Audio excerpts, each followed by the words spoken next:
Hello everyone, Aimer back with another Mission Impossible episode review. This time we've got Season 4, Episode 2, which is called The Numbers Game. So we start with Jim going to a viewfinder at a port for instructions this time.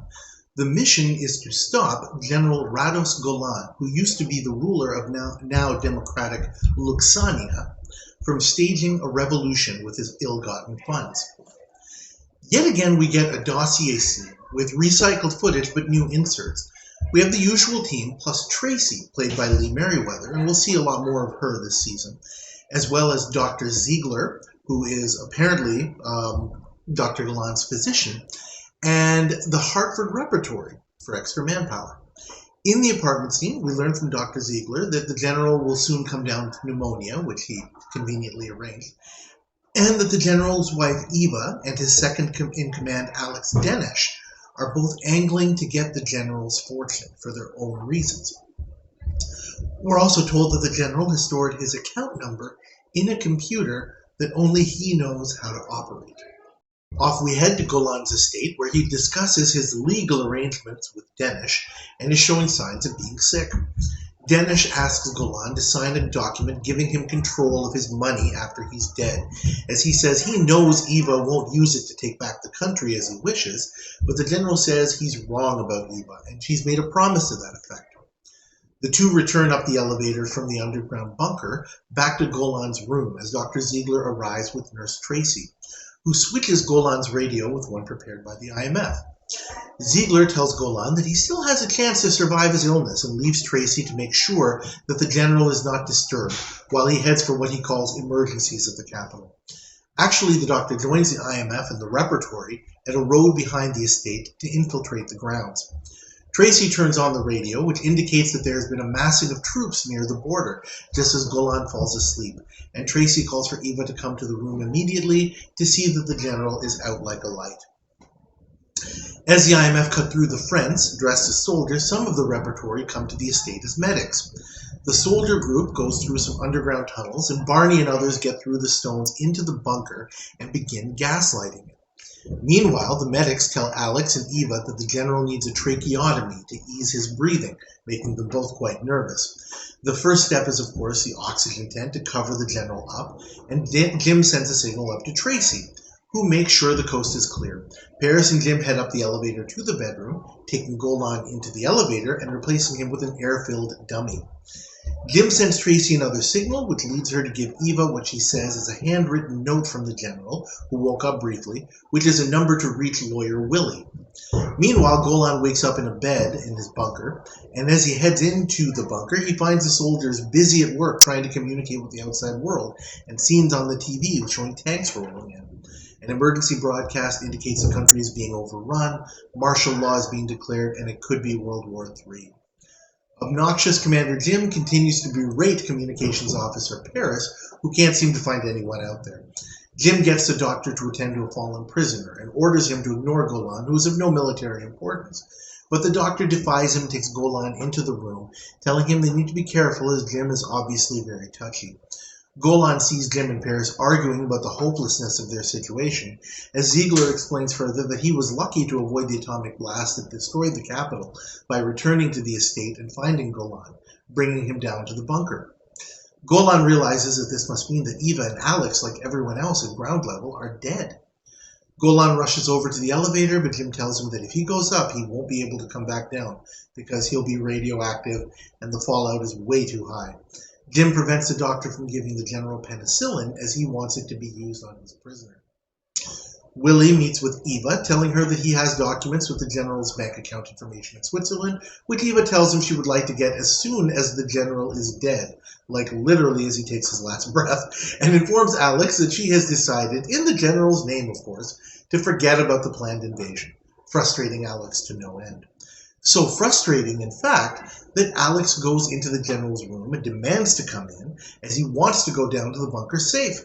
Tracy signals Jim, who gets the doctor to put Golan out quickly, and the IMF get everything out of the bunker. Except for a military hat, which Jim tries to get but can't in time, so he's forced to hide in the room.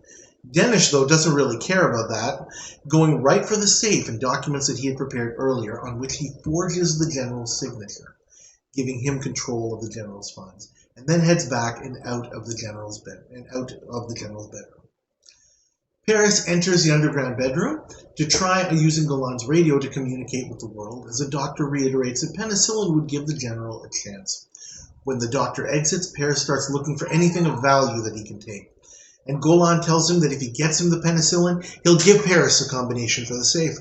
Paris says he'll take his chances and wait for Jim to go to sleep and then get his gun. But Golan says he may not have that much time. Back upstairs, Golan dies, and the doctor gives Eva the death certificate, which she passes to Willie. Meanwhile, in the bunker, Golan hears a broadcast indicating that many cities have been destroyed, including Zurich, where his bank is located. The general asks to speak to Jim, giving Paris an opportunity to hit Jim from behind and grab his gun, shooting Jim. Willie prepares to give Eva the account number, but Alex tells him about the document Golan signed and holds the two at gunpoint to take them down to the bunker. Tracy and the medic try to stall them, but to no avail. Golan opens the safe for Paris, who gets angry when he sees the now useless currency in it. Golan tells Paris that he has gold bullion in the Zurich bank and gives Paris the account number, but Paris says that number could be totally fictitious. Golan presses the necessary buttons on his computer to confirm it. As he does, Paris hands him the penicillin to his overwhelming joy, which instantaneously turns to shock when he sees Eva, Alex, and Willie come out of the elevator. Willie elbows Alex to get away from him, and the IMF beat a hasty exit in the confusion, but not before Jim gives Golan a meaningful look, and the three conspirators are left in the bunker with their hopes completely dashed.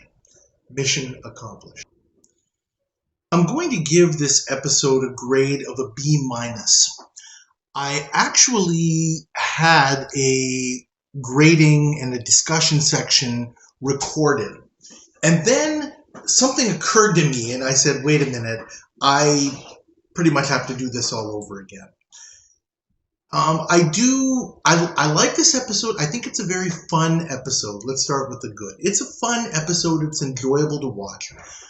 Compared to the previous one, The Code, I didn't realize it at the time in that episode, but I think one of the reasons that episode seemed rather, flat, not flashy is what I said, but flat, I think is another way of putting it, is that it was very, very dialogue heavy. Not that there wasn't action, but a lot of it was very dialogue driven. And this one has a lot more moving around, and visually it's much, much better. I like the way, something that struck me as I was watching it and kind of watching it unfold is about the settings. The most of the action happens within the bunker of Golan's estate, and there's also the elevator where we don't actually see any action, but it's very, very important to the plot. And I thought about it and I said, the bunker itself and the elevator in this episode are almost like extra characters. They really do add to the plot and to the setting in ways that I haven't really noticed in any other episodes. It really stands out, and it's really, really effective the way that is structured here. I like the teamwork in this episode. It's not truly a Power of Five episode, but everybody does have an important role to play. Willie, as the lawyer, rather than a soldier grunt, gets a much more active role, and even Tracy's role as the nurse and kind of the lookout for the action is also quite decent. And as I mentioned, we're going to see more of Lee Merriweather this season.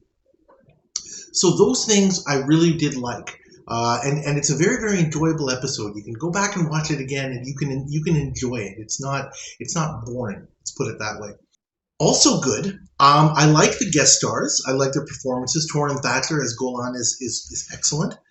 Mae Britt as Eva and Don Franks as Alex are quite good. Alex is much better than he was back in A Game of Chess in season 2, if you recall that one.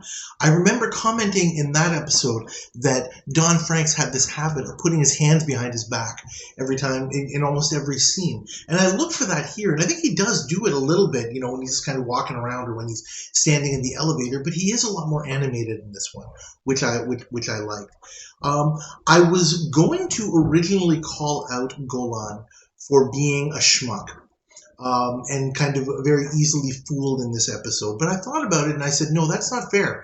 The team actually does earn their win on that side because, I mean, after all, it is his own doctor who kind of puts him in this predicament.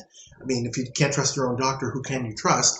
And so that's okay. I can't put Golan down for being a schmuck because of that. The team earns their win on that side. Moving on to what's not so good.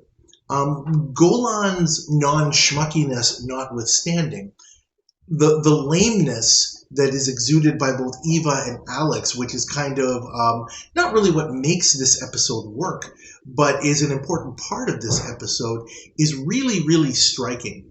Both of them are just so focused on getting Golan's fortune in their hands and having control of it that it's just so simple for the IMF to pit them against one another. Speaking of May Britt as Eva in this episode, it's a little bit tough for me to tell whether it's really just kind of good acting or whether she really just kind of does have that little gold digger gleam in her eye naturally. It seems to come to her so easily there, and that was a little bit striking. I wouldn't say that was bad, but I don't quite know what to make of May Britt as Eva in this episode. A little bit, I'm not sure what else to say. The scene at the end is interesting, where Jim gives Golan the look. That's what I call a burn. Typically, the IMF does not burn their targets or their marks, shall we say. In this case, I generally don't like it when they do that, but in this case, I think it's kind of meaningful, making it very, very clear to Golan and by extension Eva and Alex that they've really, really, really been had. And it's very, very clear when we see Alex trying to get back up the elevator, which isn't working for some reason. Not exactly sure why that is. And Eva is just completely despondent at the fact that, her $600 million is completely gone. And Golan is also realizing, what an abject fool he's been. That's a great scene to watch.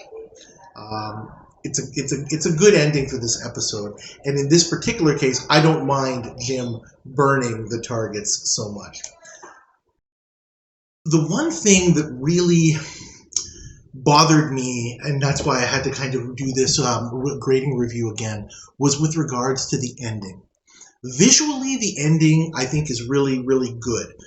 You see Golan give Paris his account number and get the penicillin, and he's got this look of joy on his face that, yeah, I'll be saved.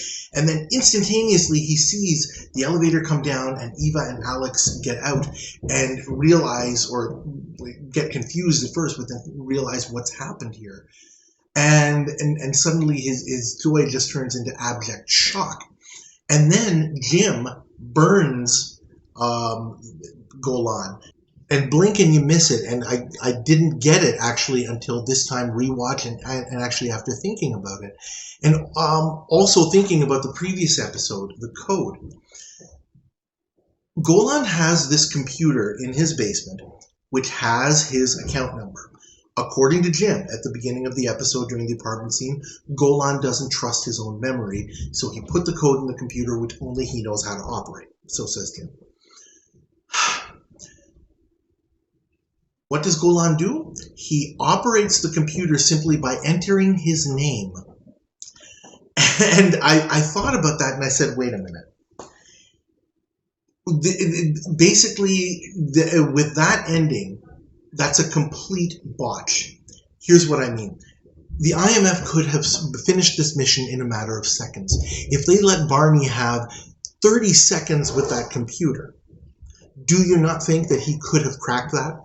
Heck, even in the previous episode, The Code, Jim spent the better part of that episode doing what we call in cryptography a plain text attack, meaning that he gave the antagonists a message which they transmitted and as a coded message.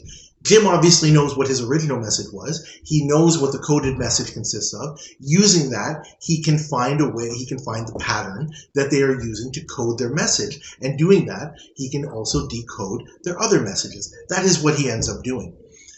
That's actually rather, computer intense, I guess you could say, or time intensive, compared to just doing what we would call a brute force attack on Golan's computer, which is obviously not very sophisticated. All it basically does is print out his account number. Barney could have cracked that thing within 30 seconds, and it was right there. They were already in the bunker.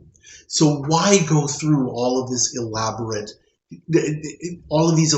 shenanigans when they could have completed the mission in 60 seconds?